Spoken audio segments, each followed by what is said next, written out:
Y lo que mucho me mueve es que tantos son hombres. Me encanta ver tantos. Cuando va el avión volando y se encuentra con que hay tormentas, para que pudiera fortalecerse. Juntamente con el llamado a predicar, tiene la responsabilidad de prepararnos para esta tarea tan privilegiada. El doctor Jorge Óscar Sánchez presenta los elementos fundamentales de la predicación en el curso Comunicando el Mensaje.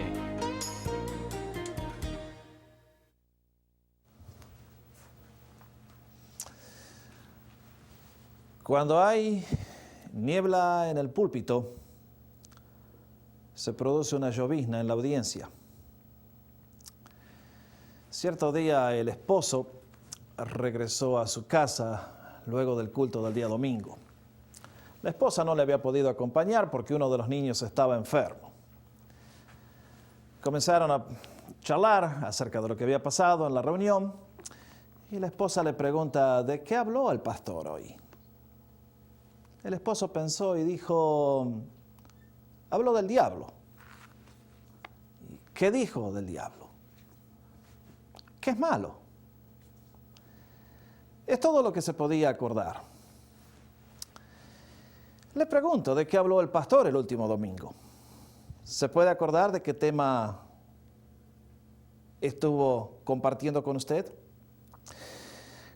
¿Cuánto podría recordar del sermón? ¿Podría recordar por lo menos los puntos principales? Bienvenidos una vez más a nuestra clase sobre comunicando el mensaje con excelencia. Me alegro que nos hayan acompañado, ya estamos a la mitad del curso y hoy queremos tratar lo que es definitivamente el factor crucial para el desarrollo de un buen sermón. Es el tema central que todo sermón debe traer. Es el hecho que todo sermón debe ser la explicación de una tesis, de una idea central, de un propósito. Llamémosle como querramos, pero de entender la importancia de este concepto depende nuestro éxito en la comunicación del mensaje, porque si primero no tenemos un mensaje que nosotros hemos entendido, ¿cómo podremos entonces esperar que lo entiendan los oyentes? Por lo tanto, bienvenidos una vez más. Nuestra lección de hoy es ¿cuál es la idea central? Hace un tiempo atrás estaba leyendo un estudio hecho por un instituto que se dedica al estudio de la ciencia de la comunicación. Este estudio reflejaba lo que es la opinión compartida de todos aquellos que alguna vez comparten un mensaje. Se les hizo la pregunta, ¿cuál es la clave para un buen sermón, para un buen mensaje, para un buen discurso, para una buena homilía, como ustedes le quieran llamar? Y absolutamente todos, sin excepción, coincidieron que para poder tener un buen discurso, un buen mensaje, ese tema que se presenta debe ser la elaboración de una idea central. Todo buen sermón tiene un tema central, una idea central que se expone, que se presenta a la audiencia para su consideración. Uno de los profesores que tuve hace años de predicación decía, todo sermón debe tener una idea central. Las subdivisiones deben ser los componentes de este pensamiento principal. De la misma manera que los diferentes ingredientes conforman la comida, igualmente los puntos de un sermón deberían ser los ingredientes de esa idea central. Ahora estamos en condiciones de declarar en términos sencillos la carga principal de este capítulo. Cada sermón debe tener un tema y ese tema debe ser la idea central de la porción de la Escritura en la que está basado. Otro predicador de comienzos de este siglo afirmaba, tengo la convicción de que un sermón no está listo para ser predicado hasta que podamos expresar su idea central con una oración clara como el cristal. Encuentro que la formulación de esta idea central es el aspecto más difícil de mi estudio. Forzarse a uno mismo a eliminar toda palabra ambigua e innecesaria, definir el tema central con exactitud y precisión, es el factor esencial en el desarrollo de un sermón. Y estoy convencido que ningún sermón debería ser predicado o escrito hasta que esa oración ha surgido clara, definida y brillantemente como la luna en un cielo sin nubes. Esta no es solamente la opinión de los expertos, es lo que surge del estudio de cualquier escrito, de cualquier sermón que ha cumplido su propósito efectivamente. ¿Cómo escribían los apóstoles? Si usted está familiarizado con el Evangelio de Juan, por ejemplo, va a comprender que lo hizo con un propósito definido, tal como estudiamos en una de las lecciones anteriores, pero también porque tenía un tema definido. Juan 20:31 nos da la respuesta. ¿Por qué Juan escribió? ¿Con qué propósito? Pero también sobre qué tema escribió. Es por eso que el Evangelio de Juan, por ejemplo, no es una colección de pensamientos aislados. Es un escrito hecho con un propósito definido. Por eso, si usted está familiarizado con lo que el apóstol dice, va a recordar que escogió de los muchos milagros, 7 de ellos. De los muchos dichos que el Señor pronunció, escogió solamente 7, yo soy. Los escritores del Nuevo Testamento tenían un propósito, tenían un tema central. Usted puede analizar los discursos de Pedro y de Pablo que estudiamos cuando vimos una de nuestras lecciones anteriores sobre el tema de la audiencia. Cómo ellos se dirigían a la audiencia presentando un tema principal. Pedro en Pentecostés le recuerda a aquella audiencia que Cristo es el Mesías de Dios. Pablo en Atenas les recuerda que ese Dios que ellos no conocen ahora se ha encarnado en Jesucristo, ha resucitado y por lo tanto todos tenemos una cita en el día del juicio. Todo sermón, para ser efectivo, debe presentar un tema. Y como decía la cita que leíamos, debe ser el resultado de exponer la idea central que está contenida en el pasaje. Por lo tanto, cuando hablamos de la idea central, hay 2 preguntas que ustedes y yo nos tenemos que hacer. Al leer el texto, al presentar el mensaje y también cuando escuchamos un sermón. Si el predicador está haciendo un buen trabajo, debe hablarnos de un tema y debe decir algo con respecto a ese tema. Por ejemplo, si yo estoy hablando de la oración, ese es un tema general. ¿Pero qué estoy diciendo de la oración? Si hablo de la segunda venida de Cristo, ese es el tema. ¿Pero qué estoy diciendo también de la segunda venida de Cristo? Estoy pensando que para algunos de ustedes esto es algo bastante nuevo.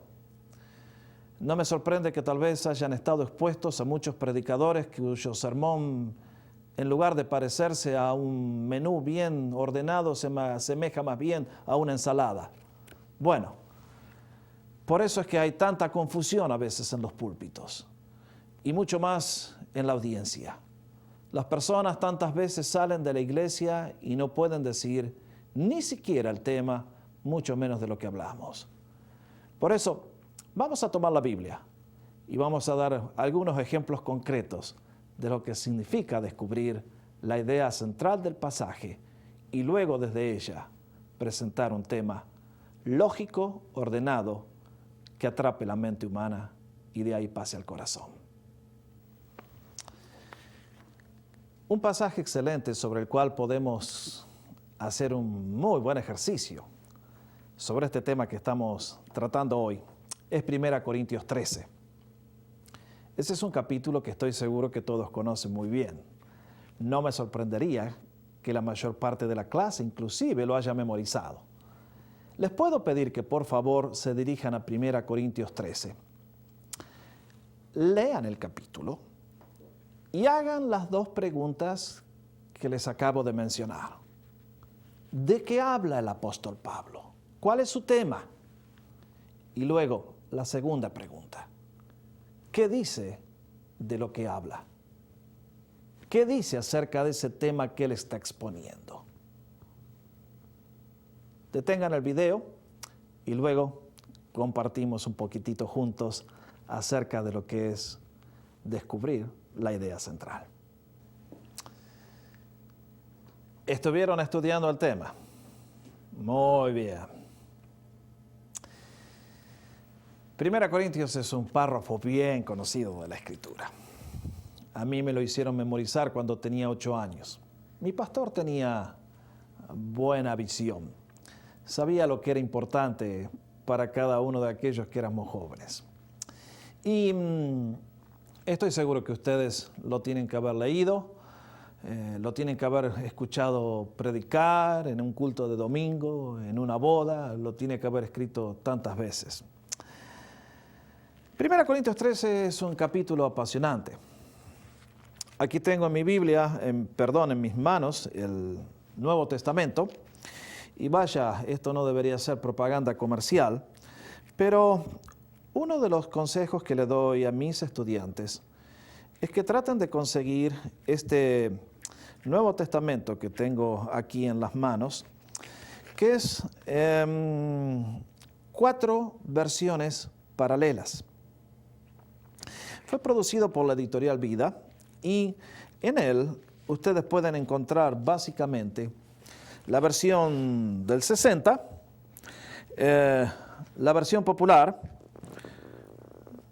la Biblia de las Américas y la nueva versión internacional. Esto tiene el valor que nos ayuda siempre a entender mejor el texto. A veces una versión tiene palabras un tanto oscuras y cuando consultamos otra versión se hace más claro el significado. Ahora, de todas maneras, cualquiera sea la versión que tengamos en la mano, 1 Corintios 13, cuando ustedes y yo lo leemos, sabemos inmediatamente que el tema del apóstol Pablo es el amor. Más que obvio, es imposible no verlo. Son 13 versículos en los cuales el apóstol habla del amor y el amor y el amor y el amor. Bien, ese es el tema. Segunda pregunta, ¿qué dice acerca del amor? Si ustedes han observado el texto y lo han leído cuidadosamente, se van a dar cuenta que el apóstol dice 3 cosas acerca del amor. En los primeros 3 versículos hace un contraste entre los dones espirituales y el amor. ¿Qué pasa cuando los dones espirituales que Dios me ha dado los ejercito no de la manera que Dios quiere, en amor para edificación de mis hermanos, sino para mi propia exaltación, que era el problema de la crisis en la iglesia de Corinto?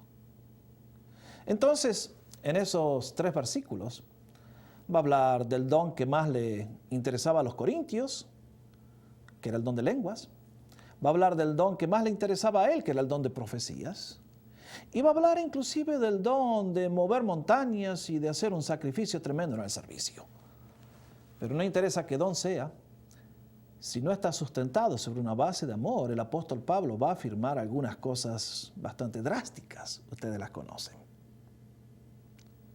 En los primeros 3 versículos podemos decir dones sin amor. Pero luego, en los versículos 4 al 7, el apóstol Pablo va a explicar qué es el amor. ¿De qué amor está hablando? Ciertamente no está hablando del amor de las emociones, no está hablando del amor familiar. Inclusive, el error más común que lleva a algunos de mis estudiantes a que le devuelva los sermones es decir que este pasaje habla del amor de Cristo. De ninguna manera, ese no es el tema de 1 Corintios 13. Está hablando del amor humano, que usted y yo debemos desplegar en nuestra vida para beneficio de la iglesia, de la comunidad de fe. Por lo tanto, cuando ustedes y yo leemos, encontramos que el apóstol Pablo no da una definición de diccionario del amor. ¿Qué hace? En lugar de darnos una definición fría, nos muestra los frutos que debe producir el amor en la vida de un individuo que ha nacido de nuevo. Por eso hace esa lista tan interesante. El amor es, y es, y es, es, y no es, no es, no es, y el amor todo, todo, todo. Por lo tanto, en los primeros 3 versículos son dones sin amor. En los segundos 4 versículos es amor, pero no hay ningún don. Y cuando comparamos los dos, los beneficios del amor exceden con creces al mejor de los dones espirituales cuando no se lo ejercita debidamente. En los últimos versículos, del 8 al 13, el apóstol habla un tercer aspecto del amor, y es su preeminencia eterna. Que va a llegar un día cuando finalmente en la presencia de Dios los dones ya no van a hacer falta. Ya no vamos a tener que preocuparnos por tantas cosas que nos preocupan en el día de hoy. Pero hay algo que nunca va a caducar, que nunca perderá su vigencia, es el amor. Por lo tanto, en este tiempo nos recuerda el último versículo. Ahora hay 3 grandes virtudes. Son la fe, la esperanza y el amor. Sin embargo, el amor excede a todas las demás. Esto es apenas un análisis muy rápido de lo que es 1 Corintios 13. En las próximas clases lo vamos a estar utilizando este pasaje como la base para el estudio del texto del sermón que queremos presentar y juntos producir. Pero aquí está el comienzo. ¿De qué habla el apóstol? Del amor. ¿Qué dice acerca del amor? Nos dice que de no ser la base de los dones, todo termina mal. Nos dice que el amor es aquello que se manifiesta en la conducta. Nos dice que el amor es algo eterno que trasciende los límites del tiempo. Y el sermón que usted va a predicar sobre 1 Corintios 13 debe reflejar eso. Vamos a hacer un segundo ejercicio. Si todavía no lo captó adecuadamente, le invito a buscar el Salmo 139. Diríjase al Antiguo Testamento y entonces a ver si pueden captar el tema que David expone en ese salmo y qué dice acerca de lo que habla. El Salmo 139 es uno de los salmos más bellos que hay en toda la Escritura. ¿Qué tal? Les puedo preguntar, ¿de qué habla David? ¿Qué dice acerca de lo que habla? Bueno, estoy seguro que ustedes al leer el párrafo se han dado cuenta, por lo menos, de que los 24 versículos están divididos en 4 estrofas idénticas de 6 versículos cada una. Eso siempre ayuda. 1 Corintios 13 también estaba dividido. Inclusive en nuestras Biblias, si usted es cuidadoso al leerlo, la impresión del texto le indica dónde están las divisiones naturales del tema. No es muy difícil. Sin embargo, a veces hay párrafos que no se prestan tan fácilmente a esto. El Salmo 139 es uno de ellos. Cuando usted lee los primeros 6 versículos, David está hablando acerca de una realidad, de una verdad que ha sido el fundamento de su vida. ¿Cuál es esa verdad? Que Dios lo sabe todo. No importa qué estemos haciendo, en qué momento del día estemos ocupados en hacer algo, o qué estemos pensando e inclusive imaginando, antes que la palabra salga por nuestra lengua, Dios ya la sabe toda. Esta es la primera verdad que David explica en este salmo. La segunda verdad es que Dios no solamente lo sabe todo, sino que Dios está en todas partes al mismo tiempo. Por lo tanto, es imposible huir de su presencia, no importa a dónde vayamos. Tercera verdad, tercera estrofa. Que Dios no solamente lo sabe todo, está en todas partes, sino que también tiene todo poder. Por eso, David recurre a lo que somos como individuos para darnos cuenta del poder que tiene nuestro Creador. Si usted hubiera asistido a una escuela de Biblia, estoy seguro que le hubieran hablado de que Dios es omnisciente, que Dios es omnipresente, que Dios es omnipotente. En la última estrofa, el tema se pone un poquito más borroso, ¿no es cierto? Ahí aparecen algunas frases que al leerlas a primera vista nos dejan un tanto confundidos. ¿Qué quiere decir David con esto de que yo odio a los que te aborrecen y con un odio perfecto? ¡Upa! Bueno, no se asuste. Lo que David está haciendo sencillamente es decir en el lenguaje de aquel tiempo, Señor, yo soy uno contigo y por lo tanto soy invencible. A pesar de estar rodeado de hombres sanguinarios, Señor, tú estás conmigo y por lo tanto puedo avanzar por la vida confiadamente. Y por eso la última oración con la cual concluye el Salmo, que es prácticamente la misma declaración del versículo 1, guíame en el camino eterno, concluye este Salmo con una nota de confianza. Ahora, ahí están los componentes. ¿Cuál es el tema central?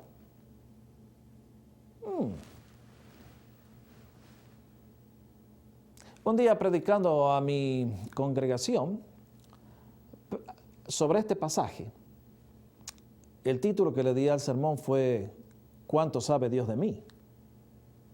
Y básicamente Dios lo sabe todo. Es por eso que aquí David está hablando acerca de Dios. ¿Cuánto sabe? ¿Dónde está? ¿Cuánto puede hacer? Y cómo eso me afecta a mí. Por lo tanto, este es un segundo ejemplo. Si todavía no lo ha visto claro, le invito a que busque Santiago 1, versículos del 1 al 12, y a ver a qué conclusión llegamos. ¿Cómo les fue? Estudiaron el párrafo. Es bien simple, ¿no es cierto? Más o menos. Tiene sus complicaciones, ¿eh? Pero básicamente, si yo les pregunto cuál es el tema de Santiago en el comienzo de la carta, creo que sale muy nítidamente. ¿No es así? Sacamos aparte el versículo primero, que es el saludo a las tribus que están en la dispersión, y luego inmediatamente Santiago comienza a tratar el tema de las pruebas. Las pruebas. Ese es el tema central. Esa es la idea central del párrafo. Luego en el capítulo va a hablar de las tentaciones, va a hablar de cómo escuchar un sermón, va a hablar de la verdadera religión.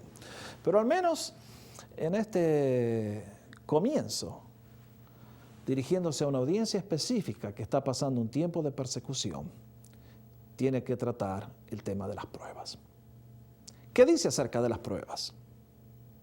¿Qué dice acerca del tema que está tratando? Bueno, básicamente dice 4 cosas. Lo primero que dice que las pruebas son inevitables. En la universidad de la vida, las pruebas son materia obligatoria. Lo segundo que dice es que las pruebas vienen con un buen propósito. Están destinadas a producir algo positivo en nuestra vida. Lo tercero que afirma es que las pruebas son difíciles de sobrellevar y por lo tanto necesitamos sabiduría de Dios. Son en esos momentos cuando estamos muy vulnerables que necesitamos hacer decisiones a veces y necesitamos también, por lo tanto, la ayuda de Dios. Y lo cuarto que dice Santiago es que, bienaventurado, versículo 12, la persona, el individuo, que supera las pruebas, porque el resultado será la corona de la vida. ¿Se da cuenta de lo que estamos tratando de hacer? Tratar de tomar un párrafo para comunicar el mensaje. Y lo primero que tenemos que detectar es el tema central del párrafo. Si eso no está, como leímos al comienzo de la clase, con total claridad en nuestra mente, la audiencia va a estar muy confusa. Va a ser como aquel esposo que cuando le preguntaron qué dijo, y lo único que pudo decir fue que el diablo era malo. Nosotros esperamos cosas mejores. Ustedes y yo esperamos que cuando comunicamos un mensaje, la persona no solamente sienta el impacto de la palabra, no solamente sea transformado, sino que allí grabado en la mente y en el corazón queden las semillas sembradas, para que luego el Espíritu Santo pueda venir más tarde y desarrollar la vida que solamente Él puede dar. Por lo tanto, he estudiado mi audiencia. Hemos estado viendo en qué consisten los pasos para desarrollar un buen sermón. Dijimos el propósito, el tema, el texto, y ahora en el estudio del texto, lo primero que hacemos es descubrir el propósito central. Hay otros pasos que vienen.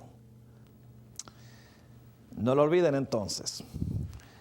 Cuando hay niebla en el púlpito, va a haber llovizna entre los oyentes. La tarea del predicador, primeramente, es pensar. Jesucristo dijo: amarás al Señor con todo tu corazón, con todas tus fuerzas, pero también con toda tu mente. Por lo tanto, el primer paso que ustedes y yo damos para desarrollar un buen sermón es cuál es el tema central.